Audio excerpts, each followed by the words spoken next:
Hello everyone, good morning. Welcome back to my channel. আশা করি আপনারা সবাই খুব ভালো আছেন, সুস্থ আছেন।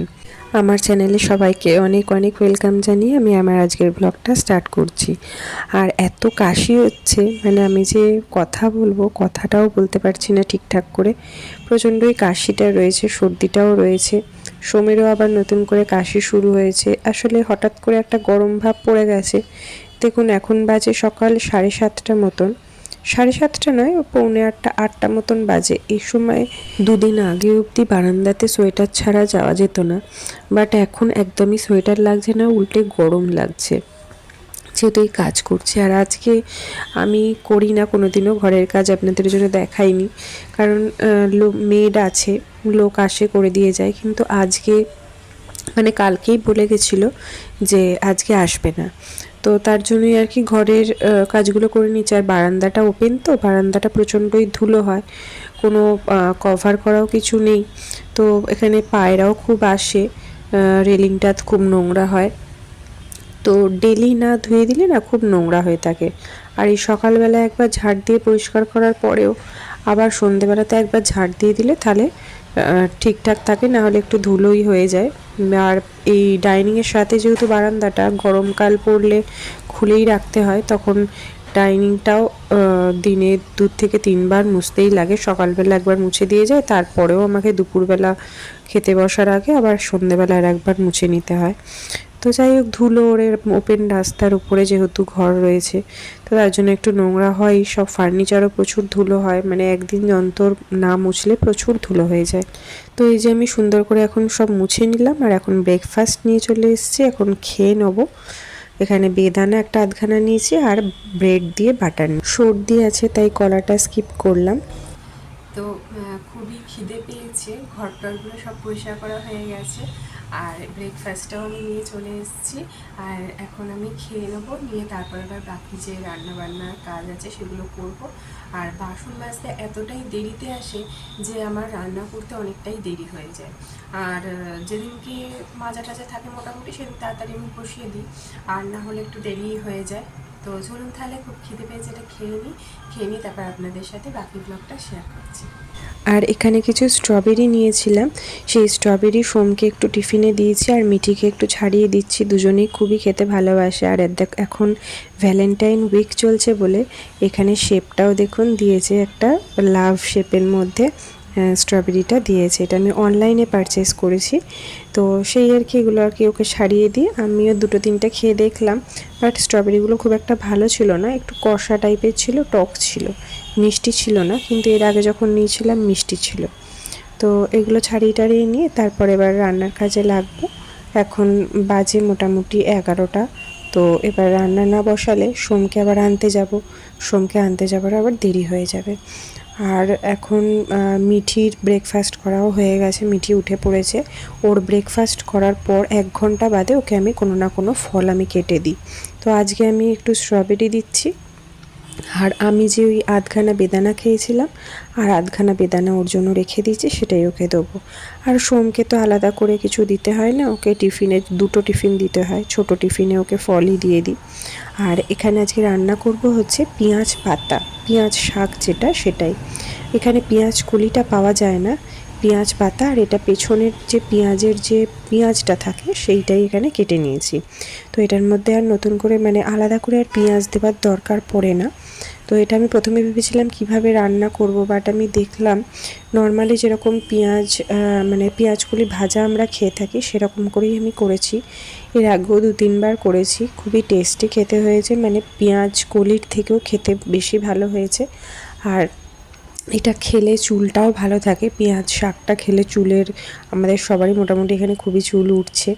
তো এখানে আমি একটু কালো জিরে শুকনো লঙ্কা ফোড়ন দিয়ে আর আলুটা দিয়ে দিলাম। তার আগে পেঁয়াজটার যে পেছনেরটা ছিল সেটা দিয়ে ভেজে নিয়ে, আলুটা ভেজে নিয়ে তারপর আমি পেঁয়াজ শাকটা দিয়ে দিলাম। দিয়ে এটা আমি ভাজা ভাজা মতনই করব। তো যেটা বলছিলাম যে পেঁয়াজ শাকটা, পেঁয়াজ তো আমাদের চুলের পক্ষে খুবই ভালো, কাঁচা পেঁয়াজটাও খাওয়া খুব ভালো, পেঁয়াজ শাকটাও খাওয়া খুব ভালো। আমি ফার্স্টে এটা ভেবে বুঝতে পারছিলাম না, তারপর আমার বোন বলল যে দিদি তুই এটা করে দেখতে পারিস, পেঁয়াজকলির মতনই দেখবি ভালো লাগবে খেতে। আর আজকে বানাবো হচ্ছে চিংড়ি মাছ। চিংড়ি মাছটা আমি ম্যারিনেট করে নিচ্ছি একটু নুন, হলুদ, লেবুর রস, একটু সর্ষের তেল আর কাশ্মীরি রেড চিলি পাউডার দিয়ে একটু ম্যারিনেট করে নিলাম। সে তেলে ভাজবো ফার্স্টে। এখানে চিংড়ি মাছের দামটা এতটাই কম থাকে, যার জন্য এখানে চিংড়ি মাছটা আমাদের খাওয়াও হয় অনেকটা বেশি।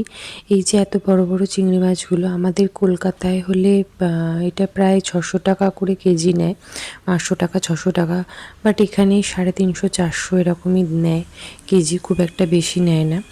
তো তার জন্য আমরা এখানে, আর সোমের বাবাও চিংড়ি মাছটা খেতে খুব ভালোবাসে, সবাই আমরা যদিও চিংড়ি মাছটা খেতে ভালোবাসি, তো তার জন্য চিংড়ি মাছটা প্রতি সপ্তাহতেই আনে। তো এখানে আমি নর্মালি আর কি যেভাবে করব, চিংড়ি মাছটা নর্মালভাবেই করব। এখানে সর্ষের তেলে গোটা গরম মশলা ফোড়ন দিলাম, দিয়ে পেঁয়াজ কুচিটা দিয়ে দিলাম, দিয়ে এটা একটু ভালো করে ভেজে নিচ্ছি। নিয়ে তারপরে পেঁয়াজ আদা রসুনের পেস্ট দিয়ে দেবো। তার আগে আমি আলুটা দিয়ে দিলাম যাতে আলুটা তাড়াতাড়ি সফট হয়ে যায়। পেঁয়াজের সাথেই পেঁয়াজটা আধ ভাজা হওয়ার পরে আলুটা দিয়ে দিয়েছিলাম, আর ভালো করে আলুটা ভেজে নিলাম। যে কোনো তরকারিতে আলুটা একটু ভালো করে ভাজলে একটু স্বাদটাও ভালো হয়। এখানে একটু পেঁয়াজ পেস্ট দিলাম, মানে আমি নর্মালি সবই একটু আলাদা আলাদা করে গ্রেটারে গ্রেট করে নিয়েছিলাম, কুড়ে নিয়েছিলাম, মিক্সিতে আর সব একসাথে পেস্ট করিনি। আজকে মনে হলো আলাদা আলাদা করেই কষাবো, এরকম আলাদা আলাদা করে মশলা দিয়ে কষালে তার স্বাদটাও একটু ভালো হয় খেতে। এবার আমি এখানে দিয়ে দিলাম আদা রসুন বাটা, মানে আমি কুড়েই নিয়েছিলাম, সেটাও ভালো করে কষিয়ে নিলাম। এরপর এর মধ্যে জিরের গুঁড়ো ধনের গুঁড়ো দিলাম, দিয়ে ভালো করে এটা কষিয়ে নিতে হবে। তারপর এখানে দিয়ে দিলাম হচ্ছে কাশ্মীরি রেড চিলি পাউডার। এটাতেই একটা হালকা ঝাল ভাব আসে, তো তার জন্য আমি আর আলাদা করে লঙ্কার গুঁড়ো বা লঙ্কা ইউজ করিনি, কারণ আমার শাশুড়ি মা আর সোম খাবে, দুজনে খেতে পারবে না, ঝাল লাগবে। আর এরপর এর মধ্যে আমি টমেটো পেস্ট দিলাম, বেশ খানিকটা দিয়েছি, দিয়ে ভালো করে কষিয়ে নিলাম। আর আমার আলুটা অলমোস্ট কিন্তু সেদ্ধ হয়ে গেছে, মানে 70% সেদ্ধ হয়ে গেছে। এরপরে চিংড়ি মাছগুলো দিয়ে দিলাম, দিয়ে ভালো করে কষিয়ে নিলাম, নিয়ে একটু জল দিলাম, দিয়ে এবার এটা স্বাদ মতন নুন মিষ্টি দিয়ে আর একটুখানি টক দই দিলাম লাস্টে। এটা টক দইটা দিলে কিন্তু খুব ভালো লাগে খেতে। এটা হয়ে গেলে পুরো ফুটে রেডি হয়ে গেলে তারপর আমি লাস্টে একটু দুধ দেব, দিয়ে এটা নামিয়ে নেব। এই দেখুন এখানে এখন তেল ছেড়ে দিয়েছে আর আলুও পুরো ভালোভাবেই সেদ্ধ হয়ে গেছে। আমি এবার একটু দুধ দেবো। আমি নারকেলের দুধ সবসময় যে পাই তা নয়, আমি নর্মাল দুধই দিয়ে দিই, টেস্টটা কিন্তু খুব ভালো আসে।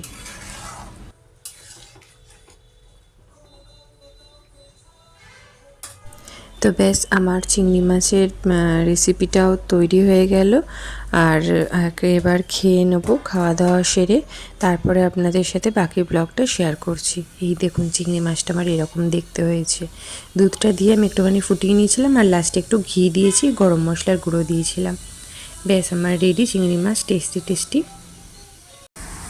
তো আমাদের এখন খাওয়া দাওয়া কমপ্লিট হয়ে গেছে। সোমকে তো স্কুল থেকে নিয়ে চলে এসেছি, ও পড়তেও চলে গেছে। আর আমি এখন ওয়েট করছি হচ্ছে বাসন মাজতে আসবে, সেই তার জন্য আর কি ওয়েট করছি। আর বসেছিলাম, বসে বসে একটুখানি সোশ্যাল মিডিয়ায় কিন্তু দেখছিলাম, দেখতে দেখতে তারপর মনে হলো হঠাৎ করে যে ভিডিওটা স্টার্ট করেছিলাম, ভিডিওটা তো কন্টিনিউ করতে হবে। তো এখন হচ্ছে কিছুই করবো না, এখন একটুখানি শোবো, কারণ অনেক সকালবেলা আজকে উঠেছি, মানে এই এখন এখানে মোটামুটি ভালোই গরম পড়ে গেছে, মানে ভালো গরম, মানে খুবই ভালো গরম। আর দরজাটা দেখুন একটুখানি ফাঁক করে রেখেছি, কারণ হচ্ছে মিঠি ঘুমোচ্ছে, আর যদি বেলটা বাজিয়ে দেয়, আমি এখানেই থাকি, বেলটা বাজিয়ে দিলে কি ও উঠে পড়ে, ঘুমটা প্রচণ্ড সজাগ করতো, তার জন্য দরজাটা একটুখানি ফাঁক করা আছে। আর তো যেটা বলছিলাম, এখানে প্রচণ্ডই গরম পড়ে গেছে, মানে সকাল 9টার সময়তে যখন আমি ব্রেকফাস্ট করছি তখন আমাকে 2 পয়েন্টের মতন পাখা চালিয়ে ব্রেকফাস্ট করতে হলো ঘরের ভেতরে। আর বাড়িটাতে যখন সোমকে সকালবেলাতে যখন আমি দিতে যাচ্ছিলাম তখন হালকা ঠান্ডা ছিল, মানে ঘরের ভেতরে যখন সোয়েটার পরছি, সোম বলছে মা প্রচণ্ড গরম লাগছে। আমি বললাম দেখ বাবা, গরম তো লাগছে, কিন্তু যখন বাইরে যাবি, স্কুটিতে যাব, স্কুলে যখন যাবি, ঠান্ডা লাগবে, মানে একটা ঠান্ডা ইমেজ মতন রয়েছে, ঠান্ডা একটা হাওয়া মতন রয়েছে। তো এই আর কি। আর এখন তো প্রচণ্ডই গরম, মানে এখন তো ঠান্ডার কোনো এই নেই, সন্ধ্যের পর কিছু দিতে লাগে না গায়েতে, সন্ধ্যের সময়তেও দিতে লাগে না, একটু কান মাথাটা জড়িয়ে রাখি, জাস্ট আমার তো খুব সর্দিটা রয়েছে এখনও, তো তার জন্যই আর কি জড়িয়ে রাখি, তো তাতে আর কিছু প্রবলেম হয় না। তো চলুন তাহলে, আর আমার আজকে রান্নাটা আপনাদের সাথে তো শেয়ার করলাম, তো চলুন তাহলে আজকের ব্লগটা এখানেই শেষ করছি। সবাই খুব খুব খুব ভালো থাকবেন, সুস্থ থাকবেন, আনন্দে থাকবেন। আবার দেখা হবে খুব তাড়াতাড়ি নতুন একটা ভিডিও নিয়ে। ততদিন সবাই খুব ভালো থাকবেন, সুস্থ থাকবেন, সাবধানে থাকবেন। বাই।